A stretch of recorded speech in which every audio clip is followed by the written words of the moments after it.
Hello everyone, welcome to another new video of top 500 MCQ of the code of civil procedure 1908। देखिए ये जो video है वो 7th part है। अगर आपने प्रीवियस वीडियोस नहीं देखे हैं तो उन सभी का लिंक डिस्क्रिप्शन बॉक्स में दिया हुआ है, तो वहाँ से जाके आप वो वीडियोस देख सकते हैं। और जिनको भी PDF फाइल चाहिए इस वीडियो सीरीज़ की, तो PDF फाइल जो है हमारे टेलीग्राम ग्रुप में उपलब्ध करा दी जाएगी। तो टेलीग्राम ग्रुप को ज्वाइन करने का लिंक भी डिस्क्रिप्शन बॉक्स में दिया हुआ है, वहाँ से जाके आप टेलीग्राम ग्रुप ज्वाइन कर सकते हैं। सो इसी के साथ स्टार्ट करते हैं वीडियो को। Let get started. Question number 86, a decree shall not operate as res judicata when. So there are four options. First option, the judgment is passed by a court which does not have subject jurisdiction. So this statement is absolutely correct here. The decree passed by the court which does not have subject jurisdiction, in that case res judicata is not applicable. So देखिए कोई ऐसा court है, न्यायालय है जहां पर उसके पास क्षेत्राधिकार नहीं है उस मामले का विचारण करने का, उसमें निर्णय देने विनिश्चय करने का, तो उसके द्वारा कोई अगर जजमेंट दिया जाता है तो ऐसा जो है जजमेंट जो है वो रेस जुडिकाटा के क्षेत्राधिकार में नहीं आता है। ठीक है, सो उसके स्कोप में नहीं आएगा। तो ये सही है। नेक्स्ट देखते हैं, judgment is obtain by fraud. छल के द्वारा अगर कोई जजमेंट ऑब्टेन किया गया, प्राप्त किया गया है, तो वहां भी रेस जुडिकाटा नहीं लगेगा।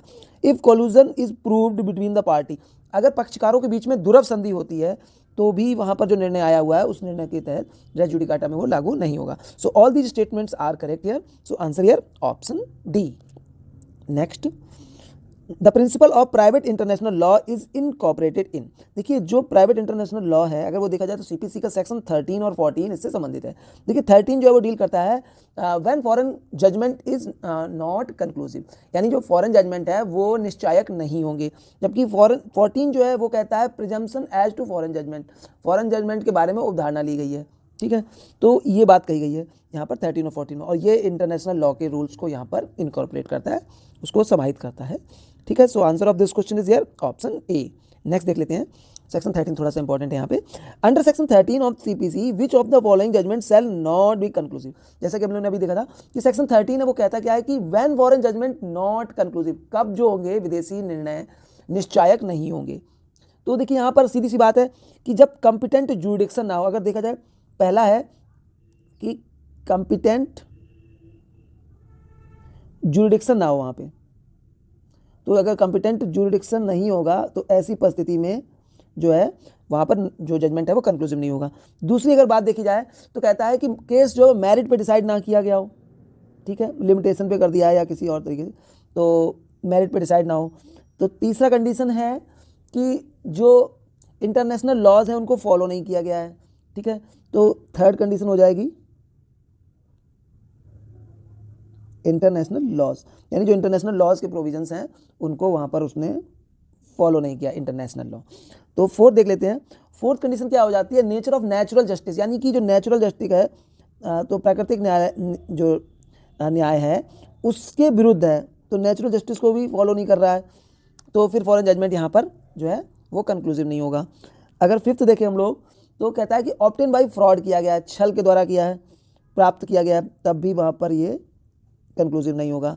और लास्ट जो पॉइंट है ये बहुत ही ज़्यादा महत्वपूर्ण है, ये कहता है कि भारतीय लॉ यानी breach of any law in force in India, यानी भारत में कोई विधि लागू है और उसकी नियमों को उसको वो तोड़ता है या फॉलो नहीं करता है, तो यहाँ पर हम डाल देते हैं इंडियन लॉ को फॉलो नहीं किया है। सो इंडियन लॉ को यहाँ पर ब्रीच किया है। ठीक है, सो दीज कंडीशंस है, if in any one of these is found in the judgment of foreign courts, तो such judgment is not conclusive होगा in context of Indian law, तो इंडिया में ये conclusive नहीं है। ठीक है, so these things are provided in section 13। so first option, the judgment not on merit, तो बिल्कुल सही है ये, यहाँ conclusive नहीं होगा। the judgment founded the breach of Indian law, Indian law को वो तोड़ रहा है, breach कर रहा है, तब भी नहीं होगा। the judgment against international law, तो बिल्कुल international law कि अगर अगेंस्ट में है तब भी नहीं होता। All these statements are correct here. So answer of this question is here option D. Next question पे आते हैं। Which section of CPC declare that shall presume upon the production of any document purporting to be certified copy of a foreign judgment that such copy was pronounced by a court of competent jurisdiction unless the contrary appeared on the record or is proved। देखिए यहाँ पर simple सी बात, एक presumption लिया जा रहा है कि भारतीय न्यायालय में जो भी फॉरेन कोर्ट्स के जजमेंट की कॉपी दी जा रही है वो ये माना जाएगा कि जिस भी न्यायालय ने फॉरेन कोर्ट्स ने जो जजमेंट दिया है वो कॉम्पिटेंट जुडिक्शन रखता है, यानी वो सही यहाँ पर क्षेत्राधिकार उस मामले का विचारण करने का क्षेत्राधिकार रखता है, जब तक कि इसको जो है डिस्प्रूव ना कर दिया जाए कि ये वो न्यायालय जो है क्षेत्राधिकार नहीं रखता था या उसके पास क्षेत्राधिकार रखने का जो है अधिकार नहीं था या विचारण करने का अधिकार नहीं था, तब तक न्यायालय यही मानेगा कि उसके पास जो कॉपी पेस्ट की गई है वो निर्णय उसके क्षेत्राधिकार में आता था, जिस अंतर्राष्ट्रीय न्यायालय ने वो निर्णय दिया। ठीक है, तो ये चीज़ तो बिल्कुल सही है। और दिस स्टेटमेंट दी कहाँ पे, ये statement, this statement is given in section 14, so answer here option B. Next question पे आते हैं। Section 14 of CPC enact that the court shall presume upon the production of certified copy of foreign judgment such judgment was pronounced by competent jurisdiction, this presumption is। देखिए वही same चीज़ है कि न्यायालय में जो भी कॉपी सर्टिफाइड कॉपी भेजी गई है, यानी कि जो है नकल भेजी गई है, और न्यायालय ये समझता है कि ये कॉम्पिटेंट जुडिक्शन के द्वारा ही दिया गया है, तो ये चीज़ बिल्कुल सही है। तो ये प्रिजम्पशन कैसा है, देखिए यहाँ पर अलाउ किया जाता है कि डिस्प्रूव कर सकते हैं कि ये नहीं दी गई है, तो यहाँ पर या कंट्रेरी इसको डिस्प्रूव किया जा सकता है, तो ये कैसा हो जाएगा, rebuttable presumption of law, so answer हो जाएगा option C. Come to the next question. Under section 15 of CPC every suit shall be institute in. देखिए सेक्शन 15 ऑफ सीपीसी के अकॉर्डिंग जो भी सूट यानी जो भी वाद होंगे वो कहाँ लाए जाएंगे, सो बिल्कुल in court of lowest grade, यानी सबसे छोटे न्यायालय में वाद लेके आया जाएगा, so answer here option B. और ये चीज़ कहाँ दी है, सेक्शन 15 में दी गई है। Section 15 of CPC lay down, so section 15 CPC lay down rule of procedure, so answer here option A. Next question पे आते हैं। Under section 16 of CPC the suit relating to immovable property can be file in the court with in whose local jurisdiction. तो देखिए जो property यहाँ पे दी गई है वो कैसी है, इमूवेबल प्रॉपर्टी है। तो यहाँ पूछा गया है कि जो वाद होगा वो अचल संपत्ति से संबंधित वाद किस न्यायालय में, किस न्यायालय के क्षेत्राधिकार में दाखिल किया जाएगा, तो सीधी सी बात है जहां वो प्रॉपर्टी सिचुएटेड है, और ये चीज कहाँ दी है, सेक्शन 16 में दी है। So answer of this question is here the property is situated, so answer here option A. Next question पे आते हैं। The place of suing is mention in which part of civil procedure, यानी कि वाद संसित करने का स्थान के बारे में पूछा गया है कि वो सीपीसी के किस पार्ट में दिया गया, किस भाग में दिया गया। सो क्लियर, ये भाग 1 में दिया है, पार्ट 1 में, so answer here option A. Next question पे आते हैं। The suit relating to immovable property can be filed under section 16 of CPC in such a court with in whose local jurisdiction, so local jurisdiction में क्या है, जहां पर the property is situated, so answer here option C. Come to the next question. A suit for compensation for wrong done to the person और to movable property. देखिए यहाँ पर एक जो है वाद लेके आया जा रहा है जो किस लिए, कंपनसेशन फॉर रॉन्ग, यानी कि जो है किसी दोष के लिए क्षतिपूर्ति के लिए, और जो क्षतिपूर्ति किसके प्रति दोष हुआ है, या तो किसी व्यक्ति या कोई संपत्ति के प्रति, जो भी चल संपत्ति है यहाँ पे। Where the wrong was done with in the local jurisdiction of one court and the defendant reside with in the local jurisdiction of another court. जहाँ पर जो यहाँ पर दोष हुआ है, रॉन्ग हुआ है, वो कहाँ है, किसी दूसरी जगह हुआ है, और जो डिफेंडेंट है वो एक दूसरी जगह रहता है, तो यहाँ पर जो है वाद कहाँ संसित किया जाएगा, in which place the suit is institute. तो देखिए सिंपल सी बात है, ये क्वेश्चन सबसे पहले तो रिलेटेड है सेक्शन 19 ऑफ सीपीसी से, और सेक्शन 19 कहता है कि जब भी कोई शरीर या जगम संपत्ति के प्रति कोई दोष के लिए प्रतिकर लेके आता है, और तो वो वाद व्यक्ति जहां दोष हुआ है वहां ले सकता है, या फिर जो है जिस जगह पर डिफेंडेंट रहता है यानी प्रतिवादी रहेगा वहां पर वाद संसित कर सकता है। और सबसे बड़ी बात यहां पर है कि ये ऑप्शन ऑफ द प्लेंटिव होता है, यानी कि प्लेंटिव जो है, यानी सीधी सी बात है कि इस यहाँ पर प्लेंटिव के पास ऑप्शन है कि वो या तो उस स्थान पर वाद दाखिल करे जहां पर रॉन्ग कमिटेड हुआ है, या उस स्थान पर जहां पर जो है डिफेंडेंट रहता है या व्यापार करता है या कोई लाभ प्राप्त करता है। तो ठीक है, तो ये चीज़ आती है। अब देख लेते हैं option. The can institute in the court with in whose local jurisdiction the wrong has been committed. तो जहाँ रॉन्ग जो है किया गया है तो वहाँ किया सकता, तो बिल्कुल जहाँ दोष हुआ है वहाँ तो किया ही जा सकता, तो ये तो स्टेटमेंट ठीक है।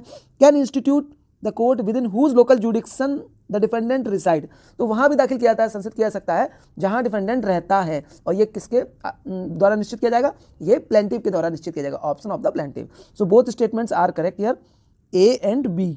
So answer of the question is here option C, either A or B at the option of plaintiff. Come to the next question. Which of the following statement is true? इसमें से कौन सी statement जो है वो true है, तो देख लेते हैं। The suit for recovery of immovable property shall be instituted in the court whose jurisdiction the property is situated.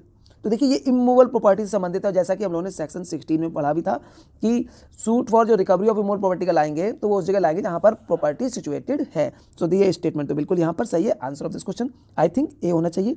B भी देख लेते हैं। The suit for partition of immovable property shall be institute in the court whose jurisdiction the defendant reside or work for gain।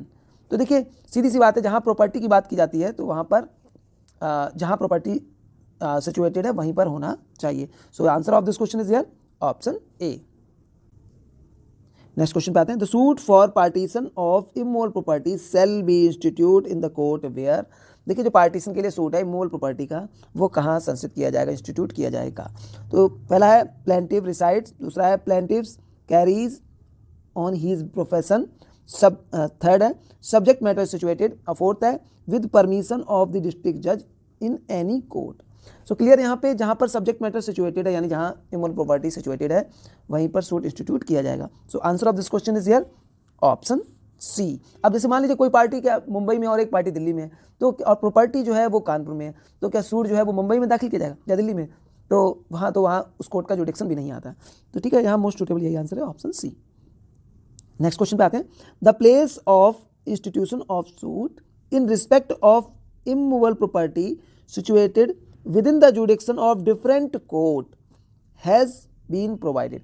देखिए जो section 17 है वो क्या है, इमूवेबल जो इमूवेबल प्रॉपर्टी है वो सिचुएटेड करती है डिफरेंट कोर्ट्स में, उससे रिलेटेड है। जैसे एक प्रॉपर्टी है इमूवेबल ही प्रॉपर्टी है, आधी प्रॉपर्टी जो है एक दूसरे डिस्ट्रिक्ट में आ रही है और आधी प्रॉपर्टी किसी दूसरे डिस्ट्रिक्ट में आ रही है और उसके बीच की प्रॉपर्टी किसी तीसरे डिस्ट्रिक्ट में आ रही है। तो ऐसी परिस्थिति में को सॉल्व करने के लिए जो प्रोविजन है वो सेक्शन 17 में दिया हुआ है। अब आते हैं सेक्शन 18। सेक्शन 18 कहता है जहाँ पर कोर्ट जो है वो अनसर्टेन हो जाते हैं, पता ही नहीं चल पाता किस न्यायालय में वाद संसित किया जाना चाहिए, अनिश्चित है वहाँ पे। तो ऐसी परिस्थिति के लिए सेक्शन 18 है। सेक्शन 19 जो है हम लोगों ने अभी डिस्कस भी किया था कि जब कोई कंपनसेशन किसके लिए लेके आ रहे हैं, रॉन्ग जो किया गया है यानी दोष होने के लिए, वो भी किसी व्यक्ति या संपत्ति के विरुद्ध, तो उसके लिए जो है ऑप्शन ऑफ द प्लेंटिफ होता है कि वो चूज करे कि वो कहाँ पर वाद संसित करेगा। तो इसके लिए हो जाएगा सेक्शन जो है 19। जबकि सेक्शन 20 जो है वो कहता है the other suit to be instituted where defendant reside और कॉज ऑफ एक्शन अराइजेस, यानी अन्य मामले जहां संसित किए जाएंगे जहां पर प्रतिवादी निवास करते हैं या वाद हेतु पैदा होता है, इससे संबंधित जो मैटर है ये सेक्शन, यानी इन सबको छोड़ के जो बचे हुए मैटर होते हैं वो सेक्शन 20 में आ जाते हैं। तो ठीक है, यहाँ जो क्वेश्चन पूछा गया था वो था place of instituting of suit in respect of immovable property situated with in जुडिक्शन of different court. तो डिफरेंट कोर्ट बहुत ही महत्वपूर्ण है इस क्वेश्चन के लिए वर्ड, और डिफरेंट कोर्ट से रिलेटेड है section 17। So answer of this question is here option A. Next question पे आते हैं, फाइनल क्वेश्चन इस वीडियो का। अगर देखिए आप लोग की रिक्वेस्ट रही और आप लोगों ने सजेशन भी दिए तो हम अगले वीडियो से 20 क्वेश्चन को कवर करेंगे जिससे सीपीसी जल्दी खत्म हो जाए, अदरवाइज 15 क्वेश्चन ही चलेंगे। इसके लिए आप कमेंट जरूर कीजिए, तभी हम अगले वीडियोस में 20 क्वेश्चन देखेंगे। Section 18 of civil procedure code provide. देखिए सेक्शन 18 हमने अभी हम लोगों ने डिस्कस किया था, क्या कहता था सेक्शन 18 जो बात करता है place of instituting of suit where local jurisdiction of court uncertain, यानी लोकल जुडिक्शन कैसा हो जाता है, अनसर्टेन यानी अनिश्चित है, वहां पर जुडिक्शन जो है अनिश्चित है किसका होना चाहिए, तो इससे रिलेटेड है। तो बिल्कुल यहाँ पर जो आंसर हो जाएगा वो हो जाएगा option C, the place of institution of suit in respect of immovable property है यहाँ पे, where local limit of jurisdiction of court are uncertain. So answer here option C. ठीक है, इसी के साथ जो है जहाँ पर अनिश्चित है जुडिक्शन यानी किस न्यायालय का क्षेत्राधिकार ये निश्चित नहीं किया जा सकता, तो वहाँ पर जो है सेक्शन 18 जो है वो एप्लीकेबल हो जाएगा। ठीक है, तो ये चीज़ यहाँ पर हो जाती है। इसी के साथ इस वीडियो को हम लोग समाप्त करते हैं। वीडियो पसंद आया तो वीडियो को लाइक जरूर कर दीजिए, और ये चैनल आप सभी का है इसलिए चैनल को सब्सक्राइब भी कर लीजिए, और अपने कोई भी सजेशंस हो उसको कमेंट बॉक्स में जरूर कमेंट कीजिए, और साथ ही साथ जो हम लोग पोस्ट डालते हैं उनमें पार्टिसिपेट किया करिए और पोस्ट को लाइक जरूर कर दिया करिए, जिससे क्या हो पोस्ट का प्रमोशन होगा और वो और लोगों तक जाएगी। ठीक है, thank you for watching Indian judicial service.